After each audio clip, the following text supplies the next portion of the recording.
Yes, reka nongere gusuhuza kandi nkwifurize gukomeza kugubwa neza cyane aho uri hose mu bice bitandukanye by'isi. Tukwifurije kugira amahirwe n'imigisha ndetse n'ibyo ukora byose bigende neza gatanu kuri gatanu nk'uko ubyifuza.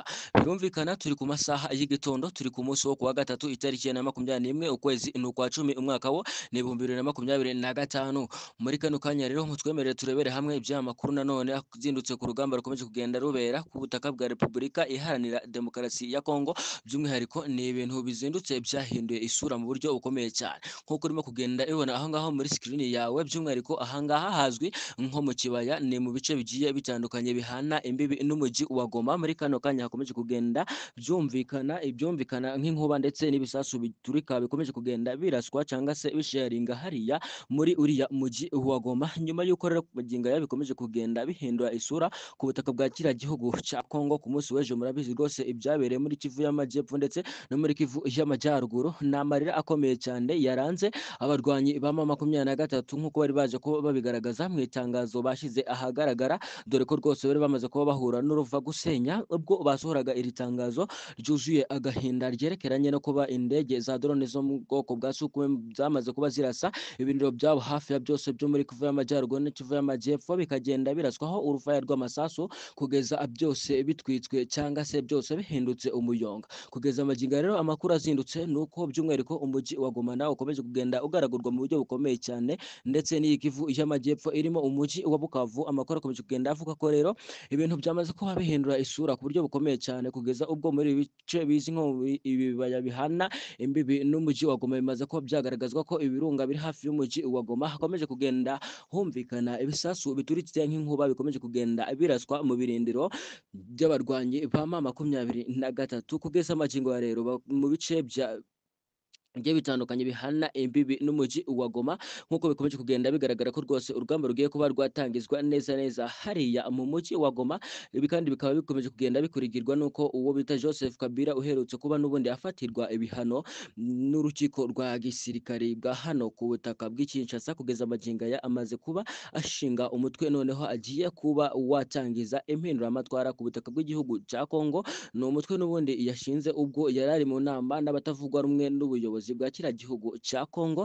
Ni inama yabereye hariya i Nairobi muri Kenya. Kugeza amagingo ndagenda nkubwira uko uyu mutwe witwa ndetse na gahunda ufite ngo zo kuba noneho wakuraho ubuyobozi bwa Perezida Tshisekedi, nubwo nawe yamaze kuba arakara mu buryo bukomeye cyane. Kugeza amagingo ya ndaza nkuba nkubwira ibintu bikomeje kugenda bibera muri Mwenga ndetse no Pinga ndetse na Masisi, ibintu bikomeje kugenda rwose bihahamura abatari bakeya byerekeranye n'urugamba karahabutaka rwamaze kuba rutangizwa muri ibi bice. N'abasirikari bakomeje kugenda bagera muri 200 bamaze kuba berekezwa hariya muri uyu mujyi wa Goma. Wakibaza ngo ese bawinjiyemo gute, ese bakomeje kugenda bakora ibihe bikorwa? Nibyo naje nje kuba nakuvira himuzine muzingo, ariko kandi nkwibutsa ko rwose amakuru y'umujyi wa Goma ko bagomba kuba batangizayo ibitero. Aya makuru yo ngo yamaze kuba anatwarwa n'ingabo z'abacancuro b'abazungu wa Blackwater, bamaze kuba n'ubundi bakohereza indege yaturutse igisangane ifite ibirango by'abagwanyi bo uyu mutwe wo muri Blackwater, ikaza kuba igaragara mu mujyi wa Goma. Nubwo nta kintu yaje kuba yangiriza, ariko bitangwa yuko yari yaje muri gahunda zo kugenda ifata amakuru y'ubutasi n'ubundi ikagenda iyatwara kugira ngo n'ubundi ibashe kuba yayifashisha cyangwa se abashe kuba yakifashishwa n'izi ngabo ziri ku Rwanda ku ruhande rwa coalition ya leta y'igihugu cya Kongo. Nakwibutsa yuko ibi bikomeje kugenda biba bibi cyane nyuma yuko izi nyeshamba ibirombe bakuramo amabuye y'agaciro, by'umwihariko bakagura intwaro. Kugeza amagingo ya ibirombe byamaze kuba bifungwa cyangwa se bisenwa n'indege ya drone iherutse kuba n'ubundi yabirasa muri Warikare ndetse na hano muri kano gace kanzira kari kamaze kuba kaba ubukombe mu byerekeranye no kugakuramo amabuye y'agaciro. Mubona ko biherutse kuba byasenyagurwa. Kugeza muri aya masaha rero tugiye kuba tugaruka muri byinshi bikomeje kugenda bigarukwaho mu bice bigiye bitandukanye bya hano muri iki gitaka gihugu cya Kongo, muri Kivu y'Amajyepfo ndetse muri Kivu y'Amajyaruguru. Kandi twibande kuri aya makuru akomeje kugenda avuga yuko uyu mujyi wa Goma n'umujyi wa Bukavu ndetse n'umujyi wa Uvira kugeza amagingo ya undagaragara mu buryo bukomeye cyane impande zombi zombi zikomeje kugenda ziwifuza, aho ingabo z'igihugu cy'u Burundi ziri kurwana ku ruhande rwa Karasi y'igihugu cya Kongo kugeza amagingo yaziwirunzemo, ndetse kugeza ku munsi w'ejo zikaba zararase ku buryo bugiye butandukanye ubuce bihana imbibi n'umujyi wa Uvira, aho inyeshamba zaba ziri umujyi zibashe kuba zahunga, ndetse n'izi nyeshamba nazo zigakubitwa, ndetse zikaba zifuza yuko uyu mujyi babasha kuba bawushyira mu maboko yabo. Ni byinshi bikomeje kugenda bigarukwaho, amashusho yerekeranye n'uburyo urugamba rukomeje kugenda harubaka ubutaka bw'igihugu cya Kongo, twamaze kuba tuyashyira kuri channel yacu y'ahangaha, uri buze kuba wahagera, uri buze kuba wahabona